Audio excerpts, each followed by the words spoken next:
All right. So we're going to do a bonus session with Daniel Scrivner. So Daniel, CEO of Flow. He's just been so awesome, so generous.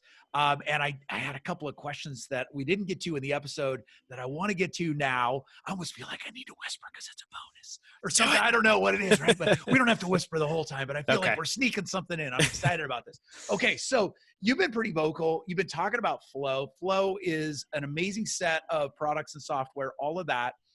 Companies, big name companies using it all around the world. But you've been also, talking about it's a product's been around for a little while. You came in knowing that you got to do some updates, redesigning, new, all of that. It's a new season. It's a new day.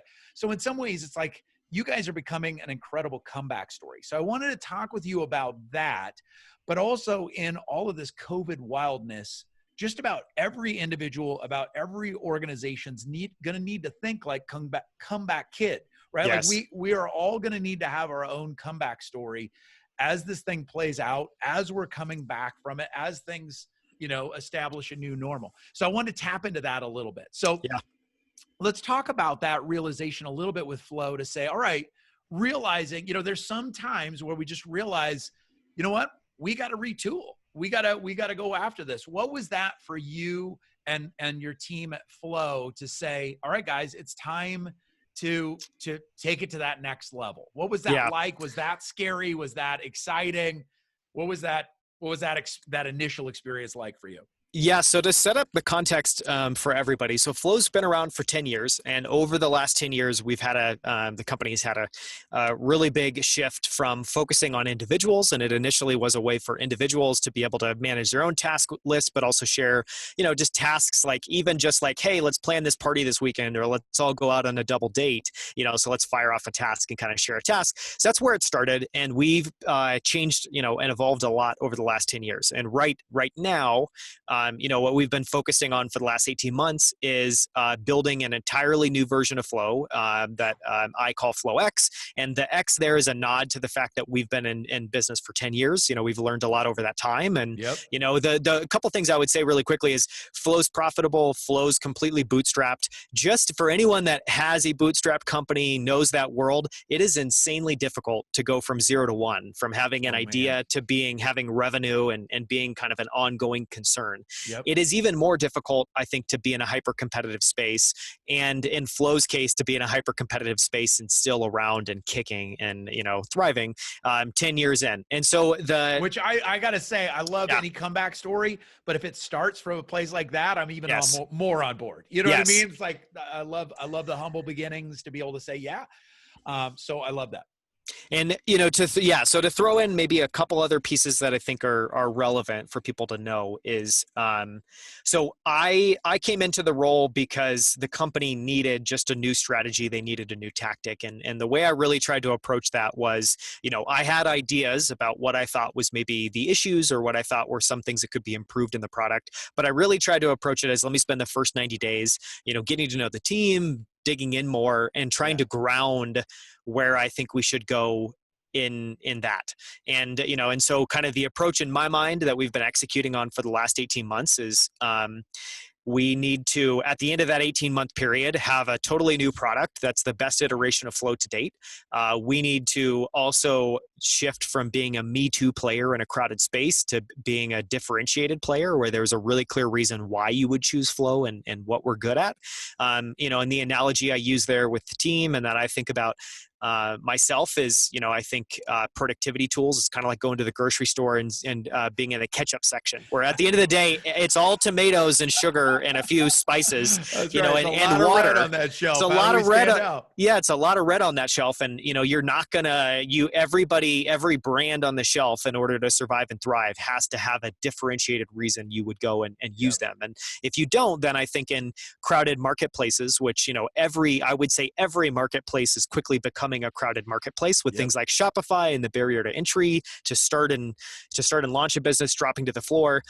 I think differentiation is super important. So we also wanted to think about how we were going to market ourselves. We have reinvented our branding. So we've done a lot over the last 18 months. And just maybe one other thing I would share is, to try to, I guess, give everyone a sense for the stakes. The goal was really we've survived for 10 years, but the picture was, not the brightest, not the rosiest when I took over. We were a business that was contracting. We were a business that, our customers, I don't think had confidence in what we were building or if we were shipping. And so it's been a massive learning experience. We're still learning, we're still working on it. But, the advice I would give to other people that are in a similar position, and I'll talk a little bit in a second about why in particular I was really interested in this challenge, because I think there's a whole interesting story there.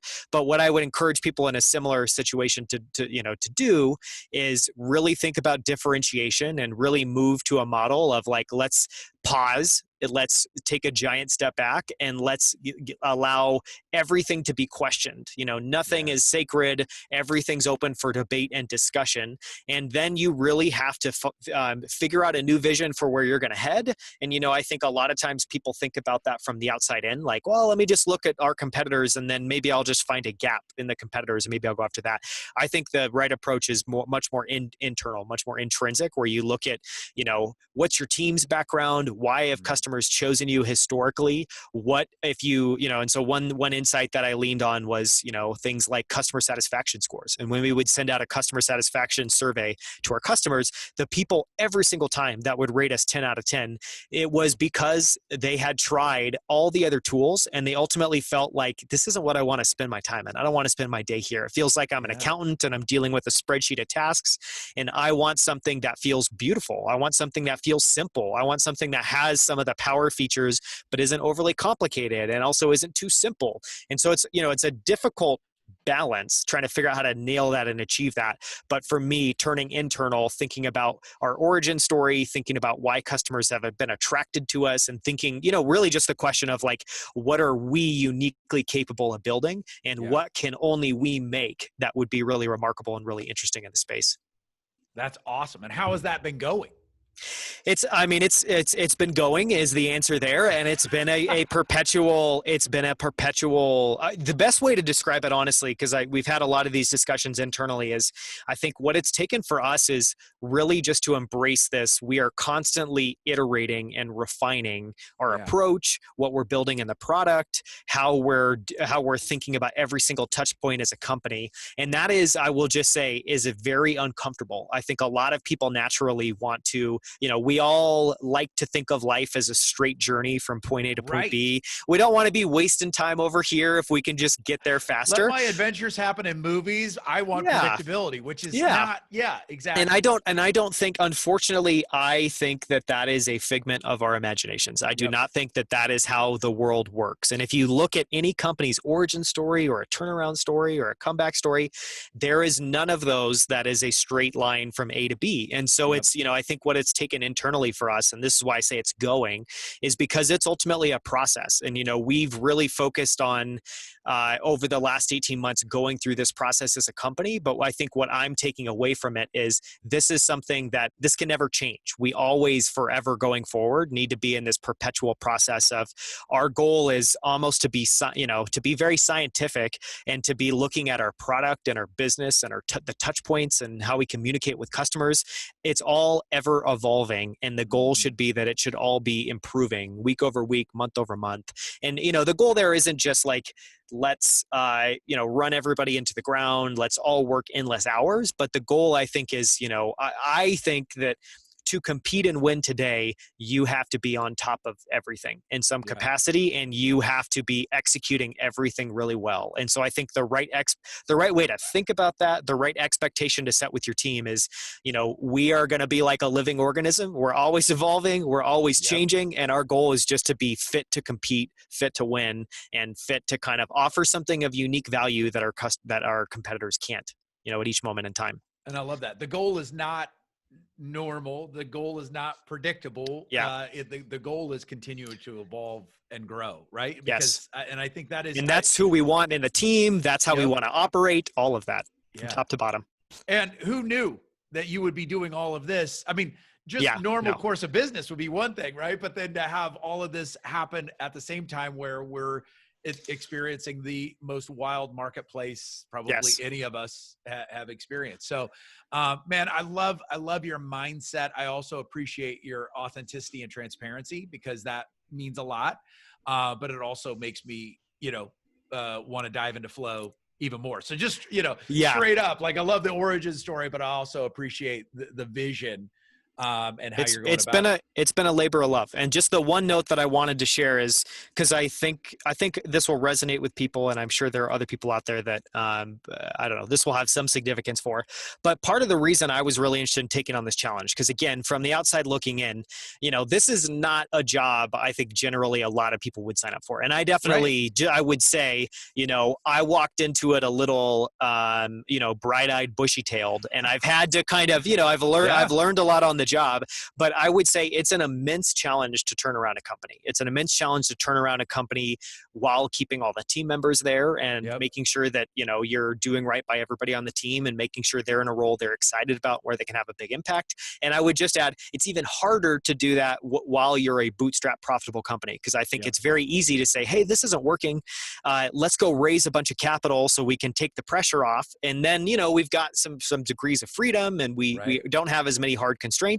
That is, I have purposefully chosen, at least so far, to not pursue that route. And what that's meant is I've made it, I've upped the stakes for for myself and for the team. But the reason I was really interested in taking this on is something that I think is pretty profound, which is, we all, I think, like to think that every business that becomes successful just stays around forever. Like things just go really well. They never need to reinvent themselves. They just kind of ride on into the sunset, and it's all golden. But if you look at, the stats, even in public equity markets, there's been something like a 60% turnover, meaning 60% of companies that were part of the S&P 500 50 years ago aren't a part of the S&P now. Wow. And if you zoom out, what that really means is again, and this is why I am embracing and really thinking about this as we have to be permanently fit to compete. We need to be an organization that thrives on learning and growing and challenging ourselves. Is what I've learned from that is no one should expect to, if they've been successful in business, to stay successful in their business. And the way I think you have to approach that is, you always have to have a fresh perspective with it. And so the reason I wanted to take this on is I think there are far more companies that are 5 or 10 or 15 or 20 or more years into their journey that they're at a crossroads, and it is time to reinvent, time to kind of recognize that the landscape has changed, that we have different competitors, that we can't do business as usual. And I think there's something really amazing in there. And what I really wanted to learn is, I feel like in my time at Square, in the early stage venture capital investing and advising work that I do, I've seen and had a lot of experience with people solving the 0 to 1 problem of, I've got a great idea. How do I take that from an idea to something? What I wanted to learn is the other end of the spectrum, which is, okay, great. Now you've managed to pull off this feat. It doesn't end there, and it continues to be challenging, and the stakes are high. And so what can I learn? What are some things that I can take away and draw on of how you can take a business that has, a wonderful background, a ton of great technology, an amazing foundation, and what, one word maybe that I would share that I've learned, that I've really tried to think about this as is, it's an amazing word, and it's repristinate, which is just this idea of taking something that was beautiful, so maybe an example that would be like, go to a cathedral and maybe it's been run down, and how do you take that and turn it into just something that's remarkable and restore it to its, kind of once glory. And that is how I've been thinking about that. Because in my mind, it's not things were terrible, everything's wrong, let's just all be kind of, mean, nasty, and negative about how things would go. It has none of that. It's we have had an amazing, history so far. We've had a ton of amazing accomplishments, but we need to figure out what that next vein of growth is, what that next chapter is, and how do we figure that out together. I love it. I love it. One of the things we talk about on Dream Think Do a lot is that, we aspire to success, right? We want to bring excellence. We want to do great things, but success can actually be dangerous, right? Because it's, to your point, like an organization or even an individual they start winning a lot, which is fantastic. But the challenge with that is then you're like, well, don't change anything, right? Everything's working. Don't change anything. And it is so dangerous to be able to say, we've got to, no matter whether you're winning or losing, you've always got to be looking to say, how do we continue to improve? How do we continue to evolve? And that's scary because sometimes it means big changes. Sometimes it means changes, even when, a lot of times we wait to initiate on those changes until we absolutely have to, or when it's almost too late. Whereas to say, hey, let's be more proactive with that. But that takes courage. That takes true leadership. And so I love your insights on that. Yeah. And I would just say, I mean, there's a couple other things maybe I would say as a quick follow-up that is like, so one thing I always try to be good at just for myself, and so I can kind of share what I learn with others, is to try to take stuff down and compress it into like an insight or a sentence or a couple of phrases that are helpful. And, I think one thing that's definitely been rattling around in my mind is just the, maxim I've heard a bunch of times, that what got you here won't get you there. There's a great book on that, but I think that is so true in life. And that's true with every company that, and just to go back to your point on what that means and how it relates to my story is, one thing I've really embraced, just because I think it's a little bit of an ugly truth that we all don't want to recognize, is, to succeed in life, to make progress, to do really great things, you should expect to constantly be outside of your comfort zone. And, you should really get comfortable in that environment. You should be able to sit with the discomfort that this might not go as you hoped. You should be able to sit with the discomfort that you might not be able to pull this off. You should be able to sit with the discomfort of like, oh man, those days when you're just like, wow, it seems impossible. How am I going to be able to pull this off? And if you can do that, and if you can show up positive, and if you can show up with, an infectious energy about what you're working on together, I think you can do something really remarkable, because you can pull off something that's difficult, where you're all recognizing the immense odds. You're all recognizing the challenge. You're clear-eyed about it, as clear-eyed as you can be, but you're not demotivated. You're showing up with an energy that we can overcome, and we just need to take this on as a team. Preach it. Preach. That's awesome. Daniel, my man, thanks so much for coming back, doing some more, because I knew we were not done, and I'm so glad we got this gold too. Just in case somebody listens to this and they don't hear the other episode, how do people find out more about you? No, thank you. So people can find out more about me at danielscrivner.com. As I shared before, I also have a podcast that will be launching in August called Outliers with Daniel Scrivner. If you enjoyed my story, I think a lot of my story is just a really unconventional background and being willing to kind of beat my own path through life. I don't see enough of those stories being highlighted. Credit to you, Mitch, for doing that, because I don't think people are singing that tune enough. And we're, I think, by and large, kind of looking to fall in line. And so I started the podcast to find people that are outliers in what they do, people that have taken an unconventional journey. So for anyone that's interested in that, you can visit outliers.fm, or you can search Outliers with Daniel Scrivner, or just Outliers with Daniel. You'll find it in Spotify, Apple, iTunes, wherever you listen to podcasts. You can find that and subscribe today. And for anyone that's interested in trying Flow, you can check out getflow.com. We have a risk-free, we don't ask for your credit card information, there's no gimmicks, 30-day trial where you can try all of our features free for 30 days.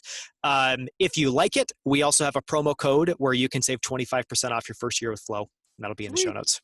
Booyah. Thank you, Mitch. Yes, we will do that. Awesome, my man. Daniel, thanks so much for bringing the gold and being generous and doing what you do.